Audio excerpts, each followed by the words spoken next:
europee amministrative, vigilia di voto nella Marca per 741.000 elettori, 55 comuni al rinnovo, fa il suo esordio l'appuntamento con le urne nella giornata di sabato, si comincia a votare dalle 15, poi domenica dalle 7 alle 23.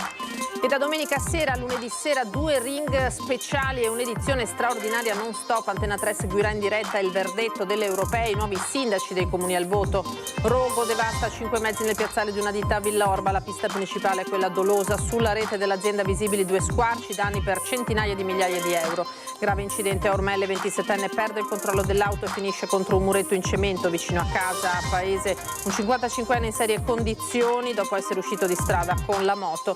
Anche nella Marca impennata di casi di pertosse tra i bambini, una novantina colpiti in pochi mesi, fondamentale la vaccinazione, dice l'ULSS. Primo giorno da presidente del consorzio del Prosecco DOC per il neoeletto Giancarlo Guidolin, che ai nostri microfoni mette subito in chiaro le sue posizioni per il futuro.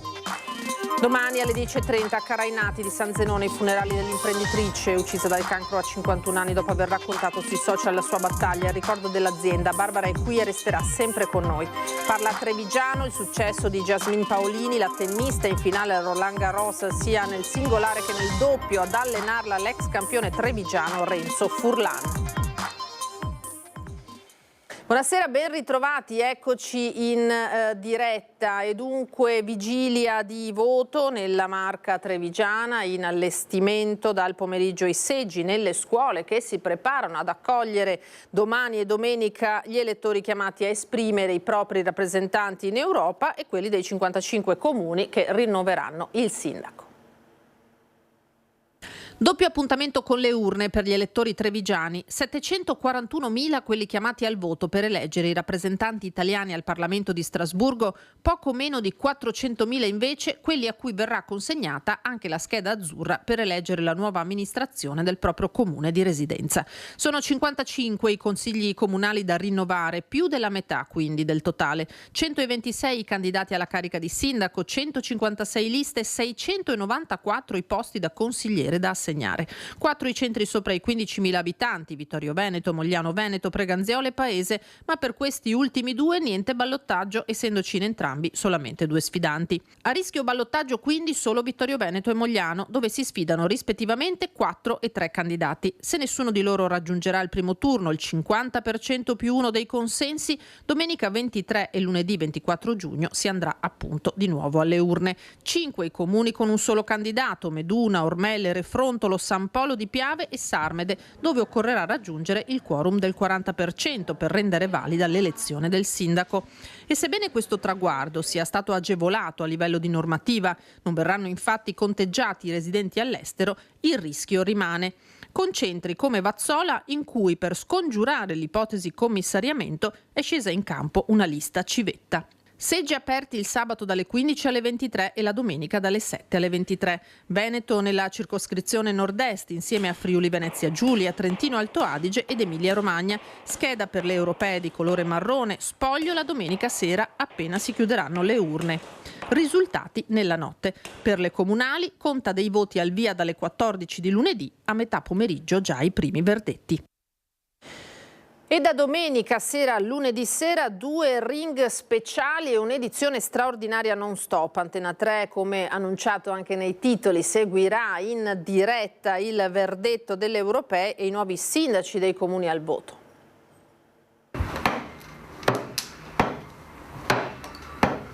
La sfida è duplice e la maratona televisiva è servita. Elezioni europee e amministrative, Antena 3 pronta come sempre a raccontarvi in diretta, ora dopo ora, l'esito di questa importante tornata elettorale.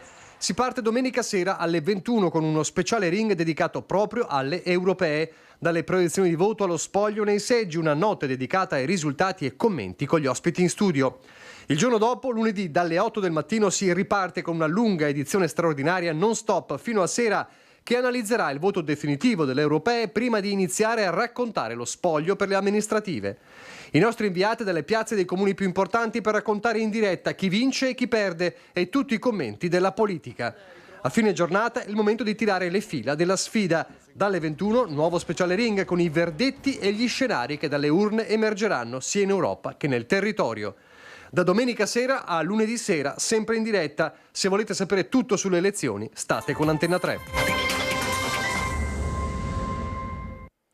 Fin qui dunque questa vigilia del voto. Adesso andiamo alla cronaca, perché un rogo ha devastato 5 mezzi nel piazzale di una ditta a Villorba nella notte, dove sono state ore di grande mobilitazione. La pista principale è quella dolosa. Sulla recinzione dell'azienda sono visibili 2 squarci, danni per centinaia di migliaia di euro. Io ho visto le fiamme che andava a manetta e basta. I cacciafuoco, tutti i 3-4 camper là che c'era, insomma, le fiamme erano altissime. Ci sono volute diverse ore ai vigili del fuoco di Treviso, supportati da una squadra del distaccamento aeroportuale, per domare il rogo divampato nel piazzale dell'azienda Amadio, specializzata nel trasporto di camper. Una notte di mobilitazione a ridosso di via Postioma Villorba, poco distante dallo stabilimento Benetton. È qui che sono confluiti uomini e mezzi. Nessuna persona è rimasta coinvolta e questa è la notizia positiva, ma quelle fiamme con buona probabilità non sono partite per caso, come dimostrerebbero gli squarci sulla rete proprio sul retro dell'area interessata dall'incendio, che alla fine ha letteralmente distrutto 2 camper e 3 roulotte. Massimiliano lavora alla vicina pompa di benzina. Le voci che ho sentito questa mattina sembra di sì, perché hanno tagliato la rete, quindi sono entrati da recinzione. Erano mezzi nuovi. Mezzi nuovi da consegnare alle concessionarie. Vigili del fuoco e carabinieri stanno quindi operando in simbiosi per ricostruire il quadro, mentre il comune, attraverso il sindaco Francesco Soligo, ha subito rassicurato la popolazione sulla qualità dell'aria. Un mese fa, il 5 maggio, sempre a Villorba, un incendio era divampato in una ditta di elettrodomestici. Anche in quel caso non si era escluso il dolo e inevitabilmente una certa inquietudine serpeggia. Prima volta che capita. Prima volta che capita. Quindi un po' impensierisci. Sì. È una cosa che la senti per televisione, ma qui da vicino ti scuote un pochino. Sì. E 2 gravi incidenti si sono verificati invece sulle strade della Marca nella serata di ieri. Il primo a Padernello con un motociclista 55enne ferito, il secondo a Ormelle dove un 27enne è andato a sbattere contro un muretto a ridosso di un'abitazione. Parla il residente che ha lanciato l'allarme.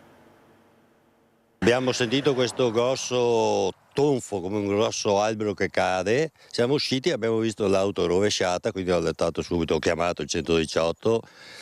Che poi si è prodigato a chiamare pompieri, carabinieri e quant'altro. È stato il signor Antonio il primo ad allertare i soccorsi qui in via Bidoggia, sulla strada che da Roncadelle di Ormelle porta a Faè e poi a Oderzo. Uscito dalla sua abitazione, Antonio ha subito capito quanto era accaduto e che ogni minuto poteva essere prezioso per salvare la vita al giovane che si trovava alla guida, un 27enne. Praticamente è uscito di strada e ha preso in pieno la spalletta di cemento dove ci sono gli scarichi e si è rovesciata portando via la recinzione e si è rovesciata in strada. Degli altri soccorritori che sono arrivati subito hanno tentato di parlargli, però non rispondeva. Poi sono arrivati quelli del pronto soccorso, dell'autoambulanza, hanno provato a parlargli.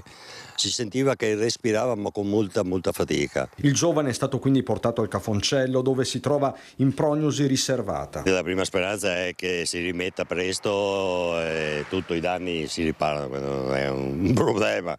Sono le vite umane che non si recuperano. Resta da capire la causa della fuoriuscita autonoma, malore o eccessiva velocità, ipotesi che in questo tratto di strada non si può certo escludere.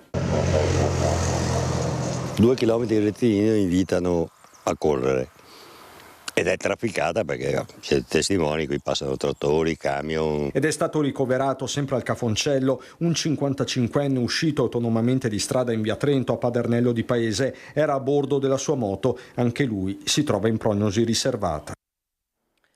Hanno rubato l'auto parcheggiata a Merlengo di Ponzano, poi sono fuggiti ma si sono schiantati. La proprietaria dice sono ragazzini, proseguono le indagini dei carabinieri. Aveva lasciato le chiavi in auto, ma qualcuno ha visto ed ha pensato bene di rubare la vettura, che era parcheggiata di fronte all'abitazione in una stradina privata. Il furto è avvenuto in via del Bellato, a Merlengo di Ponzano, nella notte tra martedì e mercoledì. Ad accorgersi del furto il marito. Chiama mio marito alle 6 del mattino chiedendomi dov'è la macchina, se sono a casa, se sono via da qualche parte. Perché la macchina rossa non c'è, la Citroën. Niente, ho preso in ciabatte e sono uscita di casa cercandola qua intorno per i campi, già avendo in mente cosa possa essere successo alla macchina, però non l'ho trovata. Chi ha rubato la macchina si è schiantato dopo qualche chilometro. La Citroen rossa è stata ritrovata gravemente danneggiata e abbandonata in via Schiavonesca Vecchia a Selva del Montello. La proprietaria ha presentato denuncia ai carabinieri e dà le idee chiare su chi può aver preso l'auto. Dei ragazzini hanno portato via già l'altra macchina, la macchina bianca qua, non li ho denunciati proprio per non fargli del male a livello penale, che mi pento amaramente adesso di non averlo fatto. Una bravata, ci racconta, che rischia di costare davvero tanto ai ragazzini. Ora sono scattate le indagini da parte dei carabinieri per identificarli. Saranno visionate le telecamere di videosorveglianza alla ricerca di un'immagine utile. L'appello della proprietaria. Di chiedere scusa, ovviamente i danni saranno quantificati e se sono, chi presumo io, minorenni, saranno i genitori a pagare i danni giustamente. Che assolutamente queste cose non si fanno, perché le macchine non si rubano, le macchine non si toccano, si fa la scuola guida e ci si compra la macchina, perché ci si devono fare tanti sacrifici per avere le cose. Insomma, potrebbero essere minorenni. La donna ha anche denunciato questa vicenda sui social, sperando che qualcuno possa aver visto qualcosa. In questo caso, ci dice, chiamate il 112. Adesso parliamo di salute in particolare dei più piccoli, perché come sta accadendo nel resto d'Europa, anche in Veneto e nella Marca nei primi mesi di quest'anno c'è stata un'impennata di casi di ipertosse tra i bambini. Fondamentale la vaccinazione, dice il direttore generale dell'ULSS Benazzi. Che abbiamo avuto circa 90 casi, 89-90 casi rispetto a 3 casi dell'anno scorso, quindi sicuramente un'implementazione, c'è stato un grosso numero, quindi vuol dire tanti casi. Un'impennata di casi di ipertosse nell'ULSS 2 rispetto allo stesso periodo di un anno fa, un andamento che rispecchia quello che si registra a livello europeo e italiano. In Veneto nei primi 6 mesi del 2024 sono stati 643 i bambini colpiti, una situazione che ha portato la direzione prevenzione della regione Veneto ad emanare una circolare rivolta a tutte le aziende sanitarie. Dove viene chiesto, ovviamente nelle aree dove ci sono meno persone vaccinate, meno minori vaccinati per la pertosse, ecco, di aumentare l'informazione e di fare in modo che veramente tutti i minori si possano proteggere con la vaccinazione. Nella Marca il tasso di bambini vaccinati è del 94%, ma rimane una fascia di territorio provinciale dove la copertura vaccinale è ancora bassa, ed è qui che l'ULSS, anche attraverso i pediatri, sta lavorando con una campagna di sensibilizzazione. La pertosse è una malattia particolarmente contagiosa e in presenza di un caso scatta la profilassi per tutti i contatti stretti. Come per ogni patologia respiratoria, con l'arrivo della bella stagione ci si aspetta una discesa della curva. Adesso speriamo con la bella stagione che questi si riducano, ecco, però la vaccinazione resta ovviamente il must, cioè la cosa più importante da fare. Il timore infatti è che con il ritorno del freddo e la riapertura delle scuole i contagi possano tornare ad aumentare. È peggiore di questa sicuramente, perché stando girando chiaramente poi il rischio è proprio quello, se non si ha gente protetta, che poi la pertosse possa propagarsi sempre di più. E veniamo alla storia di Sara, la donna vittima di violenza che con una lettera aperta aveva chiesto alla giustizia trevigiana tempi veloci. Oggi è arrivata la sentenza, il suo ex è stato condannato a 2 anni e 2 mesi, ora la pena dice sia definitiva. Adesso dobbiamo vedere un po' i prossimi step e la speranza appunto che la condanna diventi eseguibile prima possibile. Esce dal tribunale tirando un mezzo sospiro di sollievo Sara, nome di fantasia, dopo che il suo aguzzino, il suo ex, è stato condannato a 2 anni e 2 mesi di reclusione per maltrattamenti e stalking, un inferno che la donna qualche mese fa aveva deciso di denunciare pubblicamente con una lettera aperta chiedendo alla giustizia trevigiana tempi celeri. La risposta è arrivata, perlomeno quella del primo grado di giudizio, con l'uomo, 42 anni, di Treviso, giudicato in rito abbreviato. Non lo so se è una pena sufficiente, è una pena che sicuramente ha riconosciuto le aggravanti generiche. Adesso si tratta di capire se ci sarà l'appello. Il capitolo dunque non è chiuso, con il 42enne che continua a indossare il braccialetto elettronico e non può avvicinarsi alla vittima, minacciata a suo tempo con un cacciavite e più volte molestata verbalmente, per non parlare delle minacce: ti sciolgo nell'acido, una su tutte. L'importante è che venga eseguita e che faccio un discorso più generale, che questa storia possa essere una testimonianza anche per tante altre persone, per evitare appunto che poi si verifichino casi molto più gravi, come anche quello che è successo la scorsa settimana, purtroppo. Ti riferisci a Giada? Sì, alla ragazza che è stata buttata dal cavalcavia.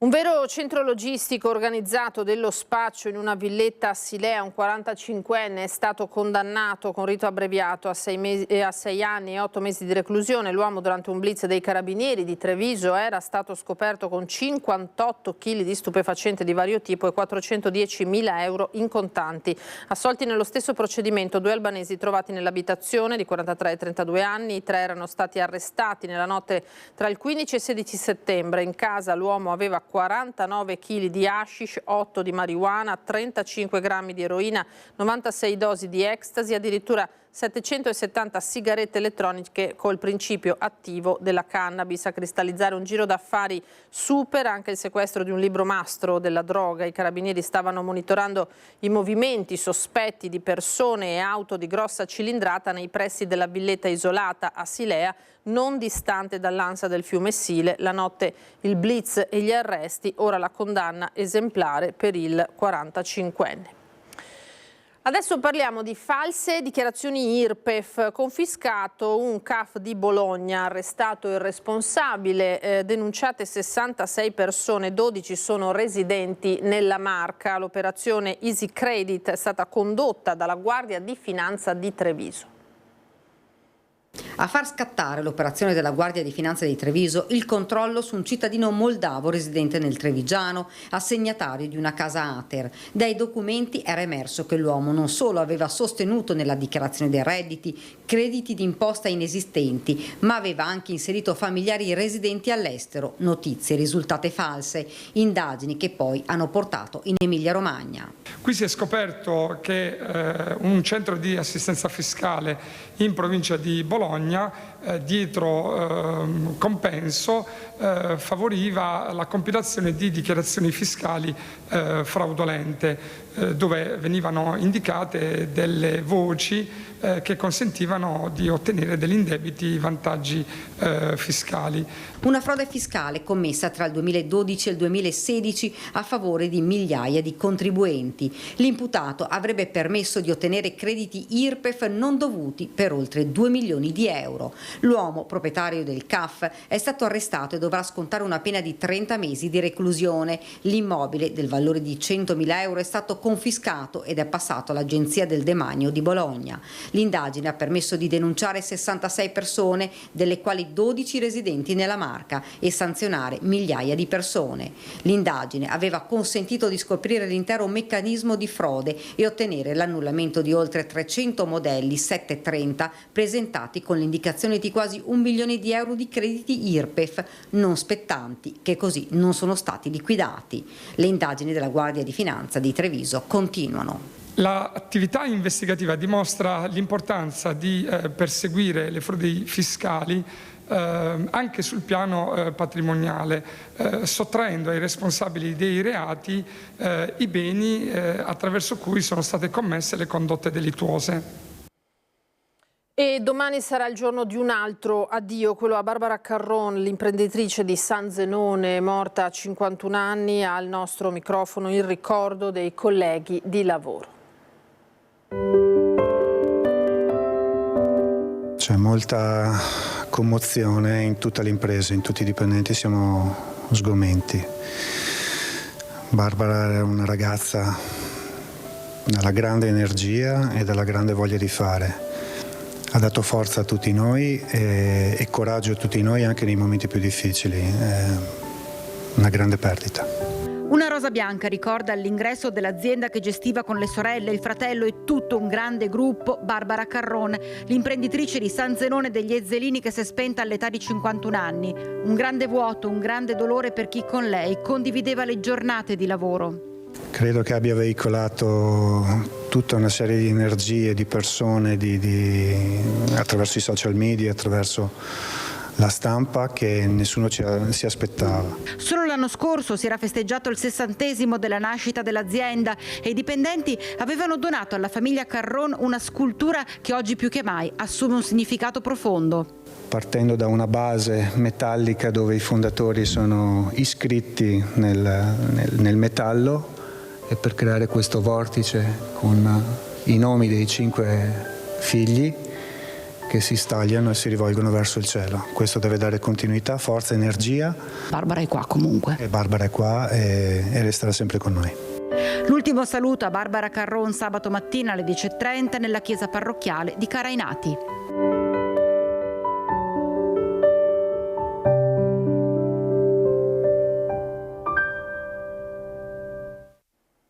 E noi ci fermiamo adesso per qualche istante, a tra poco.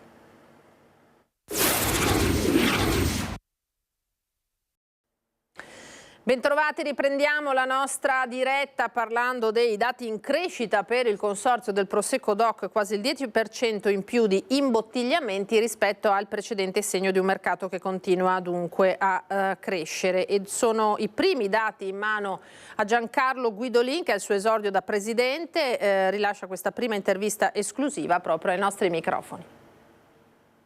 La prima stretta di mano nel giorno di entrata nella sede del consorzio di Via Calmaggiore, il neopresidente Giancarlo Guidolin l'ha fatta allo storico direttore del Prosecco DOC, Luca Giavi. Poi il passaggio all'ufficio tutela, dove i prodotti taroccati e scoperti sono quasi dei trofei a testimonianza delle battaglie vinte per difendere quello che al momento è il vino più venduto e apprezzato al mondo. Primi passi del successore di Stefano Zanette, che non si aspettava però questo incarico. Non me l'aspettavo assolutamente. Poi strada facendo c'è stata una condivisione sulla mia persona e ho accettato molto volentieri e ringrazio il Consiglio che mi ha votato all'unanimità. Condivisione raggiunta dopo lunghe trattative tra le diverse anime del consorzio. Come continuare a far dialogare le diverse anime del consorzio? Allora, dialogare con le diverse anime del consorzio vuol dire avere equilibrio fra le varie esigenze e fra i vari problemi e le prospettive che ha ogni anima del consorzio, vale a dire i produttori, i vinificatori e gli imbottigliatori. Ed è a loro che il Presidente lancia un primo chiaro messaggio. Nessuno deve pensare di avere assolutamente ragione. Se tutti ci mettiamo assieme e comprendiamo che ogni componente della filiera deve comprendere anche le problematiche dell'altra componente, avremo sicuramente un risultato positivo. Stessa indicazione per il fronte esterno, con un altro chiaro segnale ai 2 neopresidenti delle diocesi di Asolo e soprattutto del Conegliano Valdobbiadene. Il dialogo è aperto, ma i tempi non sono ancora maturi. Dialogo e chiarezza quindi del presidente di un consorzio in continua crescita, quasi il 9% in più di vendite a maggio rispetto allo stesso mese del 2023, con un grande ritorno del Rosé che segna addirittura un più 23% rispetto allo scorso anno. Quasi 500.000 gli ettolitri imbottigliati a maggio, con tutti i segni positivi nel mese, nel trimestre e nell'anno in corso. Ma questo non vuol dire però che la DOC aprirà nuove conversioni. Visto il successo del Prosecco e le richieste, pensate di convertire Glera a Prosecco? Attualmente no. Come abbiamo fatto in questi anni, abbiamo fatto un atteggiamento straordinario per soddisfare le esigenze del mercato. Altro segnale importante per i viticoltori e chi vuole investire in nuovi appezzamenti. Infine l'augurio a tutto il mondo del Prosecco e non solo. Mi auguro che tutto il mondo Prosecco possa crescere, perché naturalmente porta benefici a tutto il territorio. Così dunque Giancarlo Guidolin. Noi andiamo al Cafoncello, all'ospedale di Treviso adesso, perché a oltre un mese dall'apertura al pubblico del nuovo parcheggio i posti occupati sono ancora pochi, mentre continua a esserci di fatto una sosta selvaggia nei park gratuiti vicini.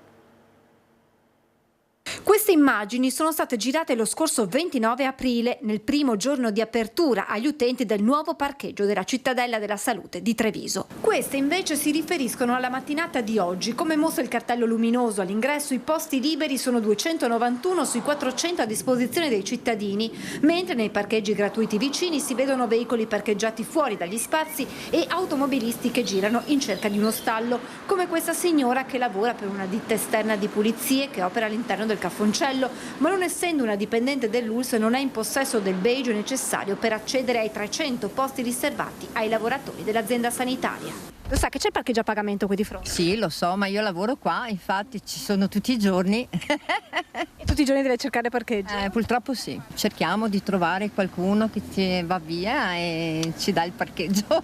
Un mese dopo l'apertura dunque il nuovo park rimane ancora poco utilizzato. Il rischio, dicono dall'associazione Salvaguardia Ambiente Treviso Casier, è che questo spazio sia una cattedrale nel deserto. Vediamo che a distanza di più di un mese dall'apertura del parcheggio la situazione in effetti ci sta dando ragione alle nostre preoccupazioni, ovvero il fatto che questo parcheggio è utilizzato molto parzialmente. Contestualmente si continua a verificare il problema di una ricerca un po' selvaggia di parcheggi. A preoccupare i volontari anche la futura realizzazione del Terraglio Est, che spiegano farà confluire qui un flusso consistente di veicoli che andranno ad aggiungersi alle auto di chi cercherà parcheggio per poi recarsi in ospedale.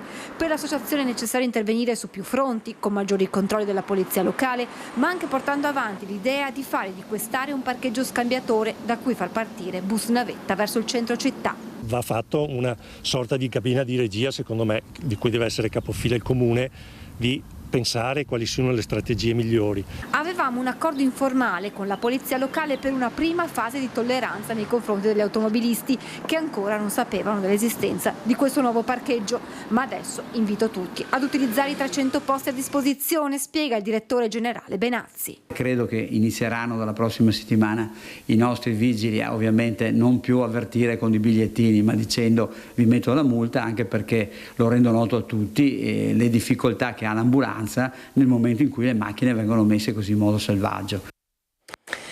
Parla Trevigiano, la finale femminile di tennis a Roland Garros a Parigi, coach di Jasmine Paolini che domani scenderà in campo per conquistare il trofeo del Grande Slam è il trevigiano Renzo Furlan, originario di Codogné, in passato tra i primi 20 al mondo. Furlan segue la Paolini come allenatore dal 2016 a Parigi per la 28enne tennista toscana, non solo la finale del singolare, ma notizia proprio di oggi anche quella del doppio femminile con Sara Errani, e sugli spalti di Parigi sono spuntati anche tifosi arrivati proprio da Cimetta di Codogné. Adesso andiamo invece alle notizie del bellunese.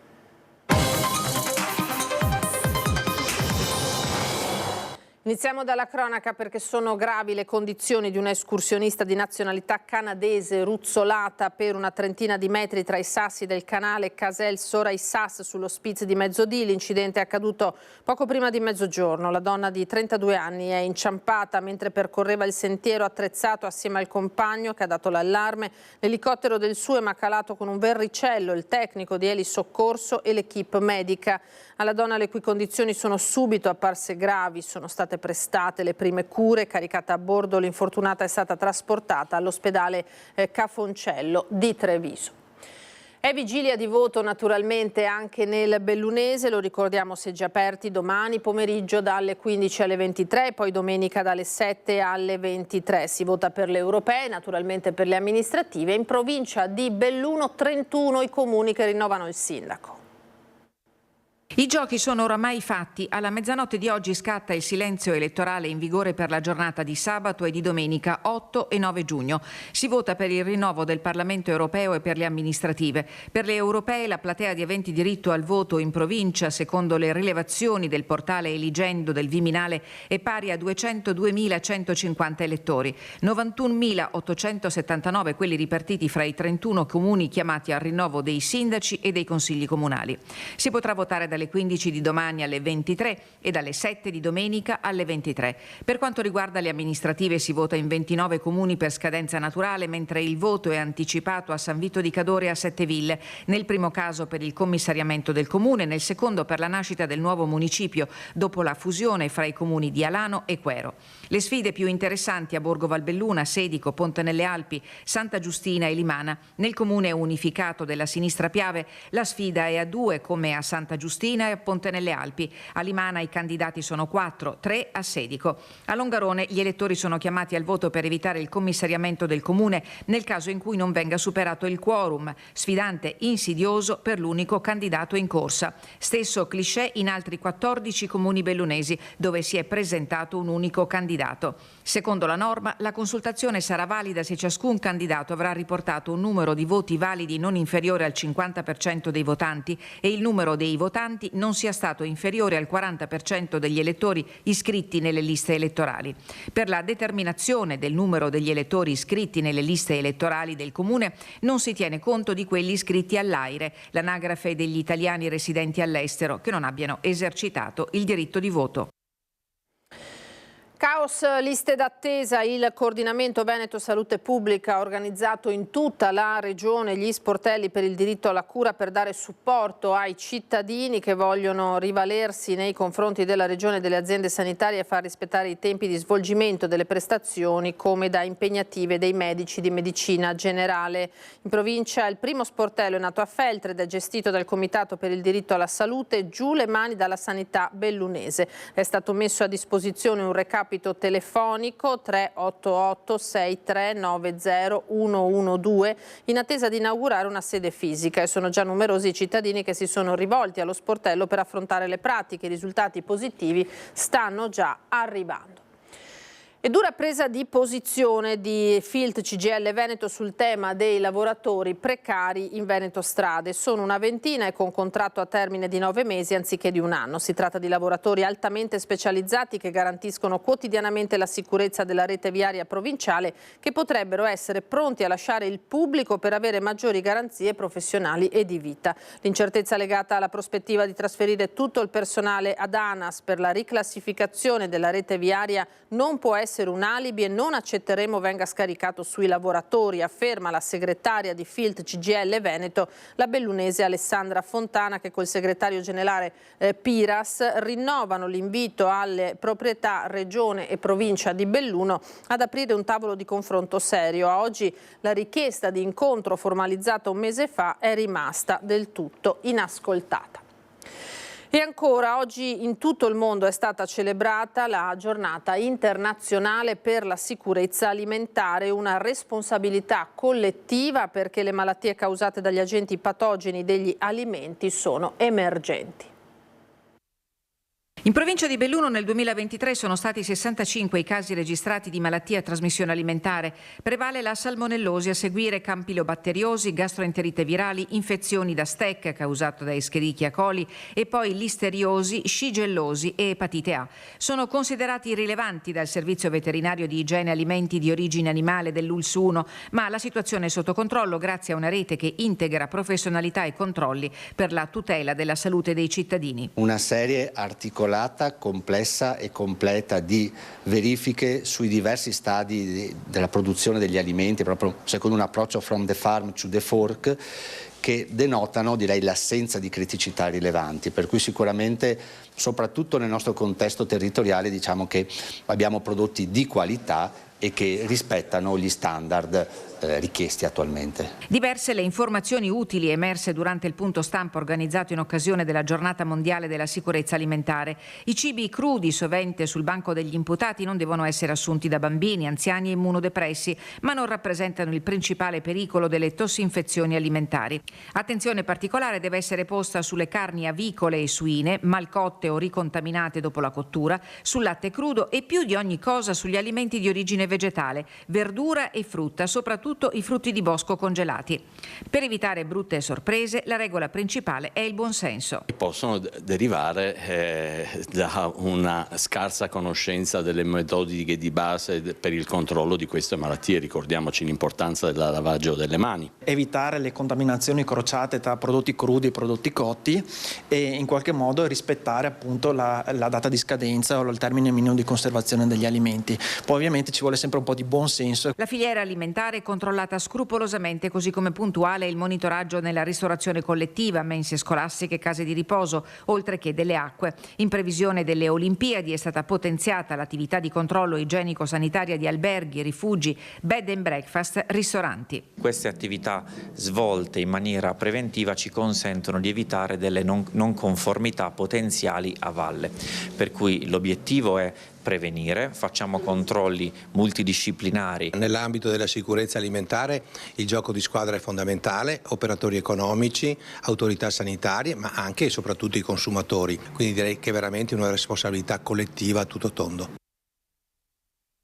Era l'ultimo servizio per questa sera, grazie per essere stati con noi, una buona serata a tutti, arrivederci.